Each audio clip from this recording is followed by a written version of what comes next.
Hey everybody, how you doing? Good, thanks. Thank you. Great, so live long and prosper. My name is Matthew James Gray, you can call me Matt. I'm one of the lecturers here in Church History and Theology here at Table. So what I'm going to be looking at today is how atonement models can be permeating through. Okay, Ryan, are you coming into my class today? Don't waste your time because you'll hear exactly the same stuff in one of my lectures next week. No worries, man. Thought I'd save you the pain. Okay. So, so what I'm going to do is I'm going to take you through atonement theory at a very basic foundational level, and then I'm going to show you how those themes permeate some aspects of science fiction. So basically, before I begin, what I'm going to say is that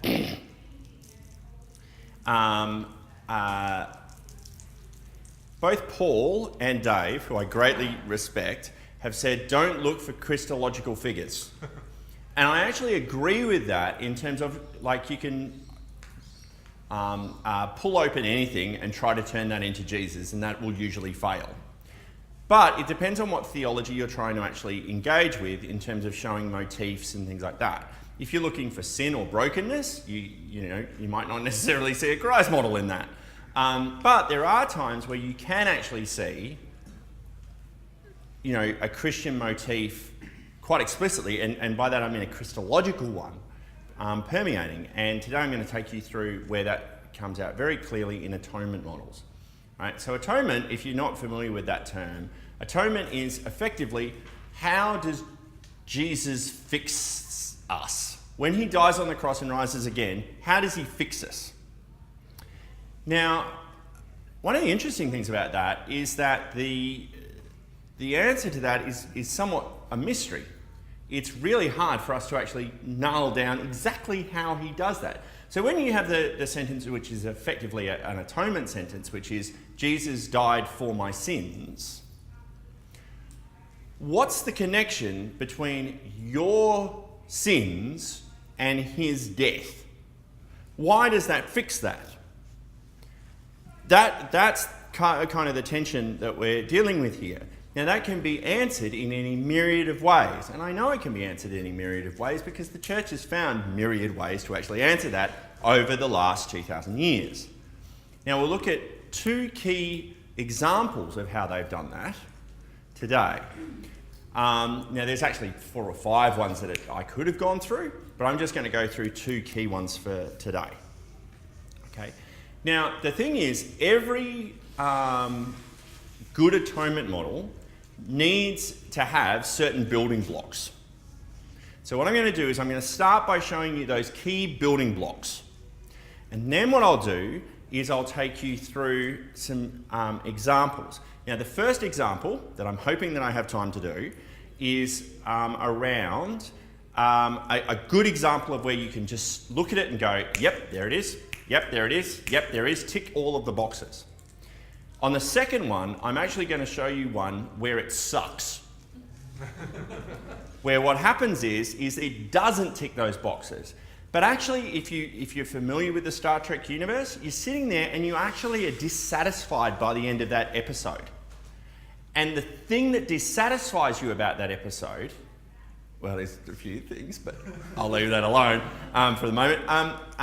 One of the things that leaves you dissatisfied is that they don't actually do the right thing. It just doesn't work. And ironically, it's precisely because it doesn't work that you can say, you know what this really needed? It needed a Jesus.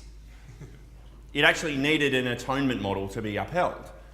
Now, my point in all of this is to say, as Dave was saying, sometimes you're not going to be in the position where you can sit down and have a deep metaphorical discussion with someone around theology or whatever. But what you can often find yourself doing is watching a TV show with someone or a sci-fi movie or something like that, and where you intuitively develop an ability to read a film theologically, that allows you to talk about that with them afterwards theologically. And they'll probably be quite happy about doing that because you're just talking about the film, right? Okay? And so even with the one where it sucks, you kind of sit there and you go, do you feel as off about that as I do? And they'll probably go, yeah, I do. And then you can go, well, I wonder if they'd had someone do this, would that have actually solved that problem? And you go, yeah, you see what I mean? Okay. So the first thing I'm going to do is show you the 10 atonement points. The top 10, the 10 things that you need. Think of this, if you like, as the ingredients for any good atonement model. You might want to write these down if you've got one of our pads or whatever. And what I'd almost get you to do is write them down and then put up 2 columns next to them. And we'll do the first episode, and I want you to tick where you see those occur. And then what we'll do is we'll try with the second one if we have time. Okay? So I'm going to try to rocket through these really quickly. The first one is God's character. You have to establish who God is in any atonement model from the beginning. Right? And primarily those things will revolve around several aspects of his character. They are that he's loving, that he is love, right? And that can manifest in terms of compassion. It's often framed in terms of a relational dynamic, like he's your father or your sister or your brother or, your son or whatever, okay? The next one is his authority. You have to establish that just as in like the reality of the Christian life. Scott, could you shut that door for me? Thanks, bud. That God is love, but also that God has authority, okay? So you're looking for a figure who has some degree of authority in an atonement model. The next one is justice. He can't do the wrong thing, okay? He can't just let sin slide. Oh, you just come under the corner. It's okay, we'll let you through. He can't do that. Justice is an integral facet of all of this. You don't want to come out of it feeling like he's done the dirty. The next one is that he creates everything. Now, the interesting thing about the creation one is it is usually a kind of an underlying thing that gives evidence for the previous 2 that I gave. In other words, why is he able to say what justice is? Because he has the authority to do that. Why does he have the authority to do it? Because he made it. Okay? Now, you can't always do the creation one, but some aspects of these will be emphasised in certain one of these over others. Okay? Effectively, what I'm trying to get at with atonement models is atonement models are really just story ways, narrative ways of articulating what Christ has done. So next, you have us, and specifically our purpose and dignity. Right? People are not just machines or bodies of matter. They are people that matter. Okay? And that's the dignity part. Primarily, this is framed in terms of God's image, right? That we are made with a purpose, and that purpose is to image God's character, namely to be loving, to have some degree of responsibility or authority, to show justice, to be creative. You see where I'm going? Now, obviously, and you'll see that these kind of go very consequentially, the next one is, of course, sin. And what does sin mean? Sin means failure to fulfill that purpose. So God has these characteristics. He made us with the purpose of reflecting those characteristics. We have failed to fulfill that purpose. Often, however, it's framed primarily within a motif of betrayal. Okay? Now, that betrayal can manifest in any different ways. It can often manifest in terms of an adultery, for example. If you want to look at something like Hosea as having an undertone of this, right? Now, next to that, you've got the most obvious thing, which is that there are consequences. Now, those consequences can be any number of things. They can include fear and other emotions, such as pain, anger or whatever. Ultimately leads to pain, both internally, so your own internal pain, but as well as that, societal chaos. Like the whole world goes to crap. And then finally, death. Okay? right? So we're dealing with those kind of key motifs. Right, now, having established that, that's when Jesus comes into the equation. Right, and first of all, you establish Christ's incarnation. That Christ comes in fully human and fully divine. This is important because it means that he can effectively represent 1 and 2 of the equation. God's character and human's character. And equally not represent the third one, which is the sinful one, the brokenness of that character. Okay? So you can't skip over that one. You've really got to spend a bit of time establishing that this person has the right to represent someone else effectively. Okay? From there, you've got death on the cross. And you'll notice how I put it. Partly solves the problem. Now, a lot of people might not like the way I frame that. And the reason is because of 2 things. One, because solves the problem? Well, be more specific. Well, I can't, because it depends on the model that you've actually got, because the model will establish what the problem actually looks like. Right? The story will have a certain trajectory where there was a crisis, and he comes in and he fixes that crisis. Well, what is that crisis? Well, it depends on the story. It depends on the model. But more than that, you're going to get really irritated by me putting the word partly there. Well, with all due respect, sorry, but the Bible does that, because the Bible doesn't say that Christ's death is the only facet of the story. 1 Corinthians 15. Okay? This is the gospel. That Christ died according to the scriptures and was risen again. See, if Jesus' death is just the end of the story, well then he's just another schmuck loser with a good bunch of intentions. Right? Like he's like anyone else who just dies. But it's precisely because he rises again and therefore defeats death that he can actually be an atoning sacrifice. So, partly solves the problem and completes the solution is the resurrection. If he just stays dead, well, it's kind of like, well, yeah, nice, but not really that effective. Right, now, so these ones so far show the general narrative of where it's going. Right? Finally, we come to the outcome, number 8. It needs to establish that there is a restored relationship between God and humanity. So it's not just that the sin of the past has been expunged, it's that everything's going to be okay now. The rescue is complete. Now, we live in the fascinating world of now and not yet, where you and I still stuff up, but we live in the Christian hope that one day, when Jesus comes back or we die or whatever, we're going to actually be restored and we're not going to be sinful and broken and all of that kind of stuff anymore. Okay?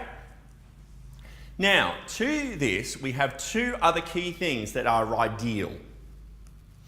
Okay? Some may well argue necessary. So the first one is that it must be biblical. And biblical here means 2 things. One of those is it must be consistent with the Bible at the very least. It has to be theologically consistent with what the Bible talks about. Now, for double bonus points, if what you can do is you can find language or motifs within the Bible that directly match your model or your narrative that you're using, winner. Okay, so we'll have a look at that in a little bit. But the other thing is it has to be contextual. Now, what I mean by contextual is it has to make sense to the people that you're talking about it with. Okay, there's a very famous story, which I don't have time to tell you now, about a thing called the Peace Child. And that's where a bunch of missionaries went to Papua New Guinea and they tried to explain the gospel, that, like the atonement, like anyone tells the atonement in a Western culture. And everyone just went, oh, so the good guy in this story is Judas. And they went, no, he's the bad guy. And they went, no, from our cultural background, Judas is the winner. Now, in the end, they had to really dance around, and you're thinking, yeah, what, really? Well, this is what happens when you're dealing with intercultural stuff. So my point is, you have to find a way that makes sense within the particular context that you're dealing with. Okay? If you want to know more about the Peace Child, it's a fun story I can tell you later. Right? Now the point is, with the context that we're dealing with today, you're dealing with sci-fi nerds. So you have to make sure that it actually makes sense to their culture. Okay? So, got all of our ingredients there? Awesome. Let me take you through two key examples of stock standard atonement models that any theologian would be able to chuck out at you pretty easily. The two that I'm talking about today are called the penal substitution model and the ransom model. Now there's all kinds of other cool ones I could have done, but I'm just going to start with the penal one because that's probably the most vanilla for you. It's probably the one that you're most familiar with. Okay? So in the penal substitution model, let's go back and we'll go through our things. God's character. God is primarily understood within the atonement model, the penal substitution model, focused primarily on his justice and his authority. The love's there, but it's primarily that he is a king, a judge who judges justly. Okay? We are made in his image, and therefore what we are meant to do is to be just judges of the world, given authority to rule the world justly under his authority. We're kind of like vice presidents, if you like. Now, where is our sin? Our sin is in the manifestation of pursuing our own authority independent of both God and other people's authority. So in other words, what we do is we say, we rebel. We rebel against God, we rebel from his authority, but then we also stop listening to anyone else and we just start running around autonomously. So autonomous comes from the word afti in Greek, which is by yourself. Nomos, law, your own law. You set up your own law, autonomy. Right, now, from that you get consequences. Now, if you are a rebel, in most cultures from at least the 1300s, but really throughout history, if you are a rebel from the established government, that comes with a specific title. That crime isn't just called rebellion, it's called treason. Now, we don't understand treason in our culture very well, but in the broader culture, treason is a very, very serious deal. It is most consistently punished with death. To betray your ruler and your nation is the worst of crimes. Okay? So to be treasonous is really, really, really, really bad. Okay? So now we come to Christ's incarnation. Christ comes in and we are found guilty of treason, which means we deserve to die. Christ comes in and he is totally loyal to God. He is totally and utterly innocent of any of the crimes that we have committed. But what he comes in and he does is he dies on the cross. Traditionally, you might have heard this put in terms of he pays the fine. So we have been given a fine of death for our treason. You do the crime, you do the time. And because of that, Jesus comes in and he pays the fine.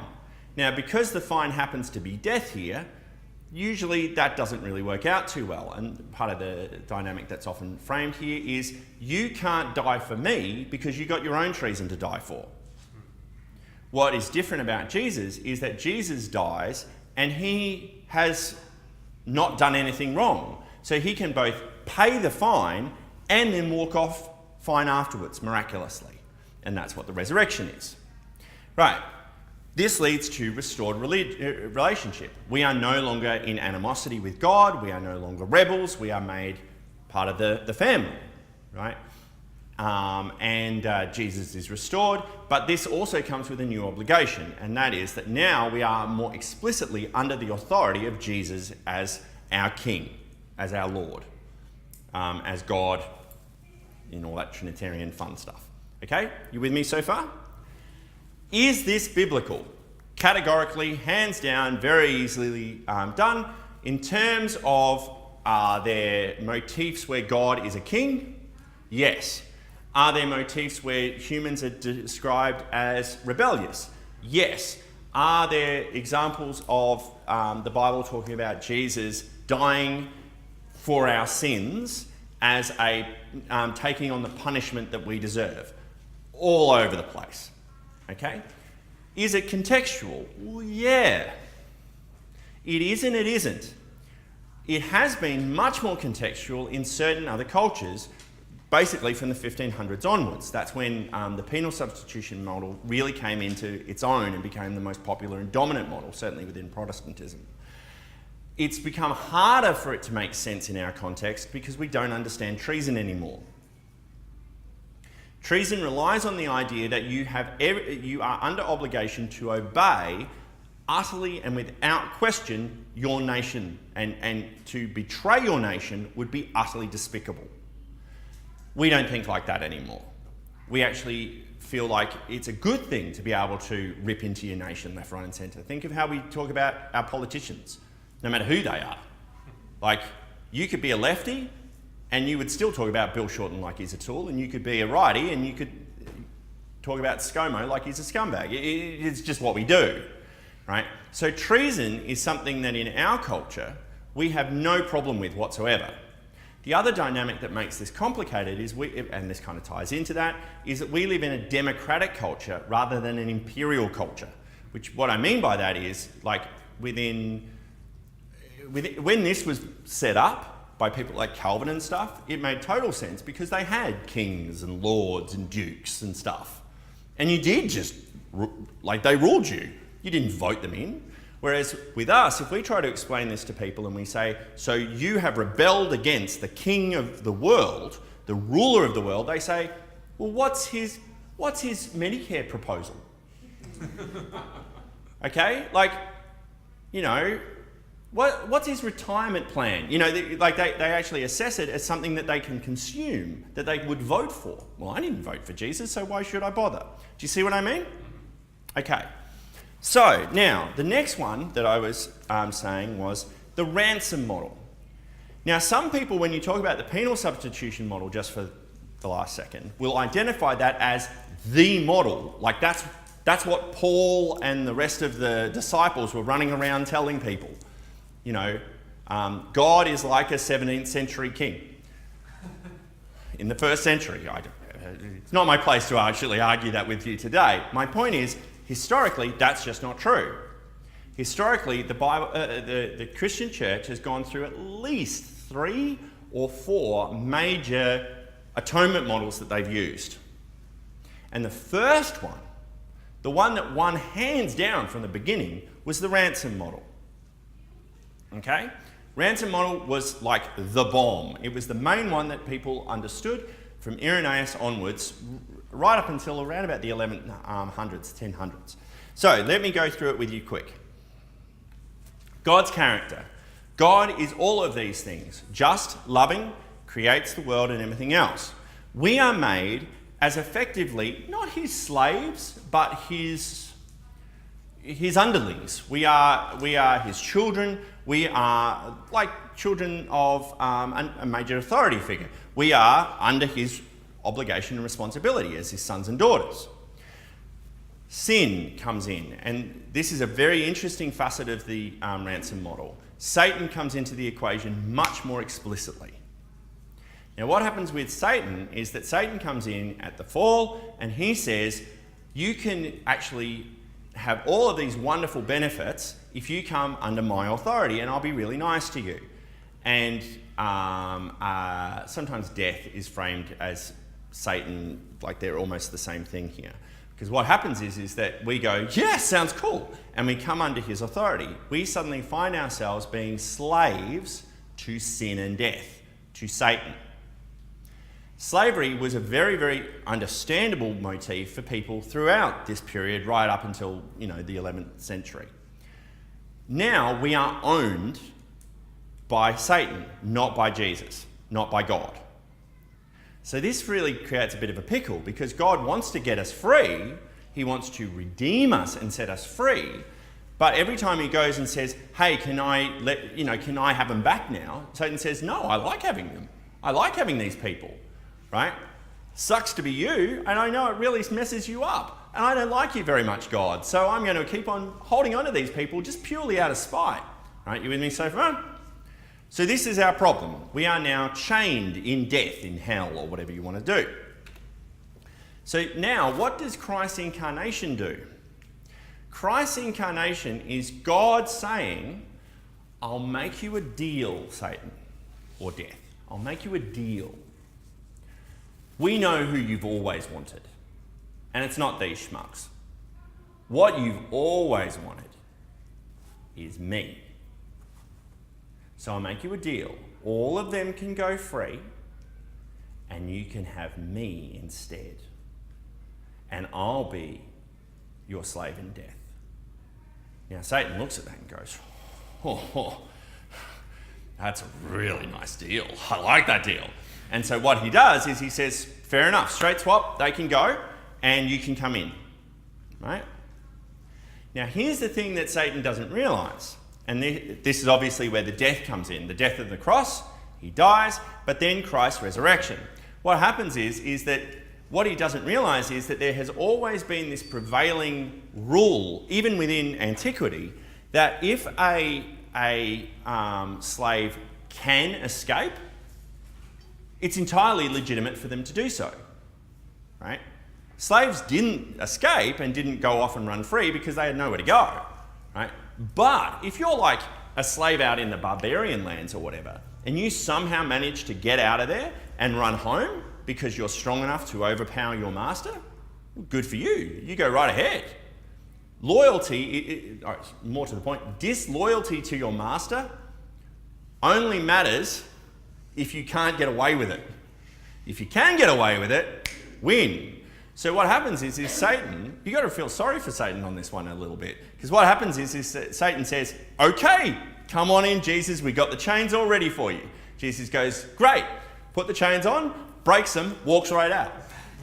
And Satan's like, whoa, we had a deal here. And Jesus says, yeah, man, sucks to be you. You lost out in this deal. See you later. Everyone's free, and out he goes. Now, one of the interesting things about that is that might seem, this comes back to that cultural thing, that might seem like culturally a bit rude or unfair or unjust of God. And that's one of the reasons why the ransom model kind of fell out of favour as we moved into a more mercantile age. But within the first 1,000 years of European culture, this was a good thing. Any of you guys ever done the thing of going to the market and bargaining with someone? And you really think that you just completely and utterly fleeced them?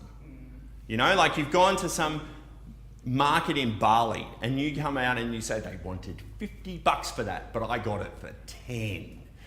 All the while knowing that the guy is going, I got him to pay $10 for this thing I got for 50 cents at a knockoff store. You know, this kind of thing. And the thing is, when the guy's doing that, are all of his friends looking at him and going, gee, I think that was really quite dishonest of you? No. There's this certain thing of there's almost an ethical goodness about ripping people off in a bargain. You know what I mean? Like, so when people heard this story of Jesus ripping Satan off in this horrible bargain, everyone goes, yes, Jesus, you show that scumbag, you win. You know, that kind of a thing. Do you see how I'm going with this? So they're two of the main models. Now what I'm going to do is I'm going to take you through an episode of Star Trek, Voyager. Now, hands up here who knows the whole Star Trek universe, has seen Voyager, Next Gen, all that kind of stuff.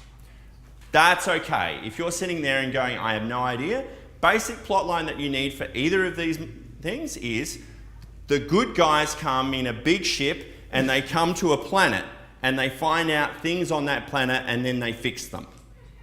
Or things happen on the planet. And then they go away.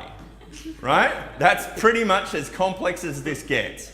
There's all seasons for it. Pardon? How do they make so many storylines? It's amazing. It really is. How do they make? In fact, most TV series, I mean, you mentioned Stargate. That's actually a lot of Stargate things. They just go through a portal instead of actually coming on a ship, but it's pretty much the same thing. So, okay. In this one, I'll give you some of the backdrop so that we can kind of skip ahead. Okay, So this one is from season... Right. This is from season 2, episode 23 of Star Trek Voyager, and it's a fascinating article, cultural artifact called Thor. Anyone ever seen the Thor episode? Utterly amazing, right? Now, right, the basic premise of this is this. Okay, what happens is that the crew of Voyager come across a planet, and they find that the planet suffered a disaster 19 years ago that wiped off the ability to have like life on the surface of the planet. But they find that underneath there are 5 pods where people were put in kind of hibernation or stasis to keep them alive until the planet was suitable for repopulation and it coming back to life again. Okay? That was meant to happen after 15 years, but it's 19 years. So for 4 years, these people should have woken up, but they haven't. So they're, what's going on? So they go down and they find that while there are 5 pods, 2 of the people in the pods are already dead, and the other 5 minutes? Right, this is agony. Right, the other 3 are still alive. Right, now, so they go down to have a look, they beam up the machine, and they start hooking up the machine. And what they find is that to keep everyone's mind active during that time, they actually set it up with a virtual reality thing, just to keep everyone entertained. And the computer was meant to intersect with their brains and manifest what they were interested in, just keep them occupied. And this is what they find when they get down.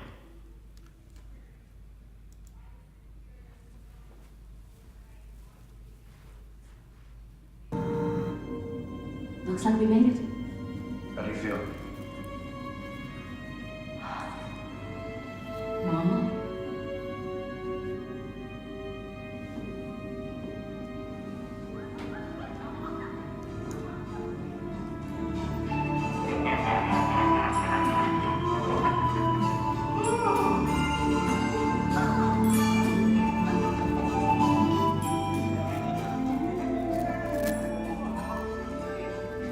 These must be characters generated by the computer, but I don't see our people. Neither do I.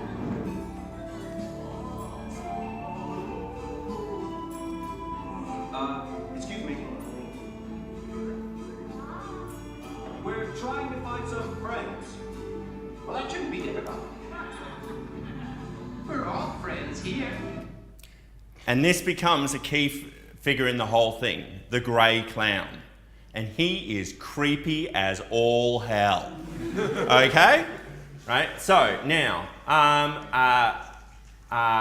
they end up having all kinds of fun adventures with this guy.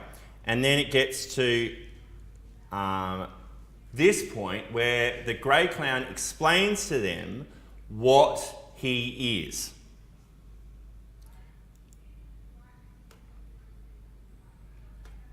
Right? And by this point, they're trying to figure out how to shut this down so they can release the people out of it.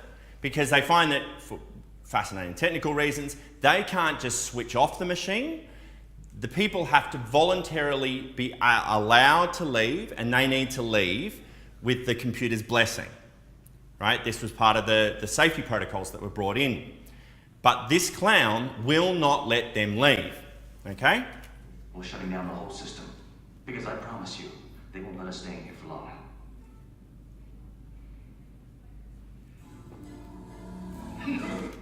Give me 2 seconds. I think I might have got the wrong bit. 1452. That's the bit that I wanted.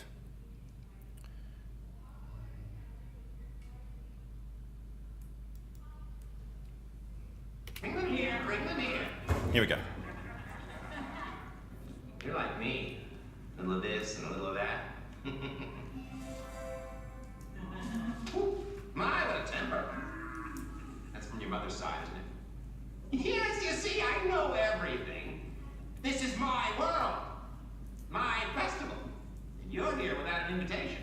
What is going on? Who is he? You will talk to me. I speak for them. And I speak for you now. You don't understand that yet. You don't accept it. But you will.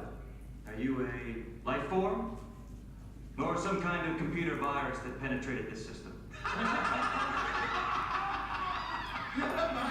Virus, he thinks I am a virus.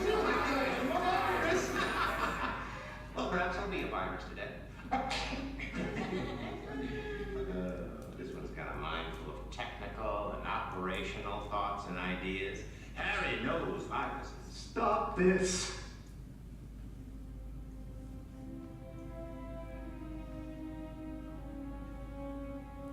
I know you came here to get them and take them away. But if you do that, we'll all disappear. Disappear? Because your characters created by this program. And once their minds stop interacting with the system, you won't exist anymore. See the technical mind at work? Right, so you see the problem? The problem is that the clown and the rest of them will not let them leave. But the clown is also incredibly powerful because he can read everybody's mind. So they can't trick him, they can't outsmart him. They find out that they have a brief window of maybe 1 or 2 minutes before he figures out exactly what they've been thinking. He has absolute power over them. Now, you might be thinking, well, why don't they just, shut it down anyway or find something else? Well, the other thing is, do you remember the 2 people? There were 5 people. 2 of them had died. Yep. Both of those died from severe heart failure. And the reason is because he scared them to death. He terrified them so much, he basically chopped their heads off, that he threatens to do that with any of the others if they are released or cut out from the system. And that's why the people have never been able to leave, because they know that if they try, he'll kill them or he'll kill the others. So they actually try to launch an escape, and they just can't get it to work. And so ultimately, the Janeway, who is the captain of the Voyager crew, she says, "Okay, well, I'm going to actually send a negotiator." And this is what happens in the negotiation. So she sends basically, they've got an AI called the Doc in there. And the Doc comes down and he offers an ultimatum. And this is the ultimatum. Alt. 2 seconds. Very much. I bet. The captain has sent me with an ultimatum. Ultimatum! Ultimatum! She would give me an ultimatum? Did Napoleon give an ultimatum after Waterloo? Did Chulak of Romulus give an ultimatum after his defeat at Galorndon Corps? We won! We give the ultimatums around here. The captain is prepared to shut down the system 1 minute from now, if you don't agree to her terms. And scramble the brains of all my guests, including Harry? I don't think so. 52 seconds. She is willing to risk brain damage to the hostages, but she will end this, and end this now, one way or another. What are her terms? 43 seconds. She will allow you to keep 1 person on the system. The other hostages must be released. 1? Never! I won't agree! You have 30 seconds to avoid termination. I need more time. Time to think. 2! Let me keep 2. 20 seconds. There is another provision. The 1 hostage you will be allowed to keep is Captain Janeway herself. She would choose to be with me? Your time is up. Your answer, please. Yes. Yep. Okay, so Janeway, the captain, who he's learned about because he can read all of the people's thoughts, and there's a couple of crew in there. Oh, Janeway's a really impressive person. If it's a swap for these schmucks or Janeway, I know the deal that I'll take. And this is ultimately what happens. Janeway is brought in, right?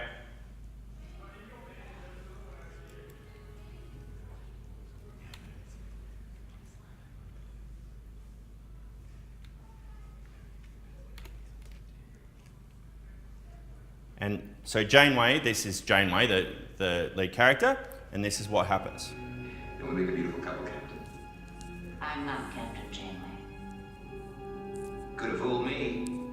I'm afraid I did. Pardon?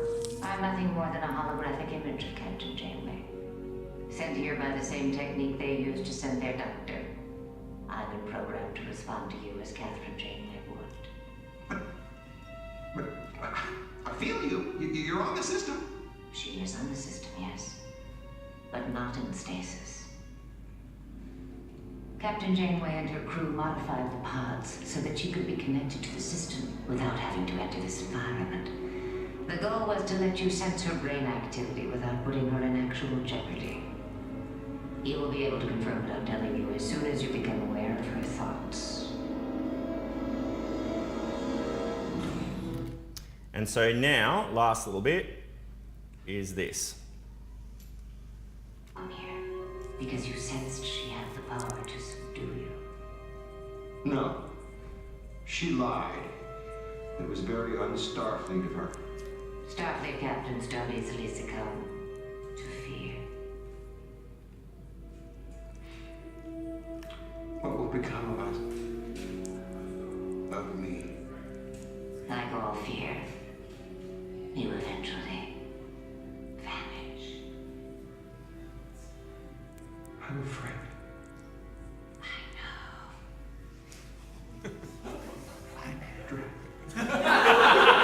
Isn't it awesome? So, what I want you to get from that is, do you think this has any atonement motifs in it a little bit? Yeah. So my point is, you can actually find these motifs more than you might realise. Right? So, that's the end of my talk. I hope that was helpful. If you want to know about the other one, we can do it later sometime. Okay, cool. See ya.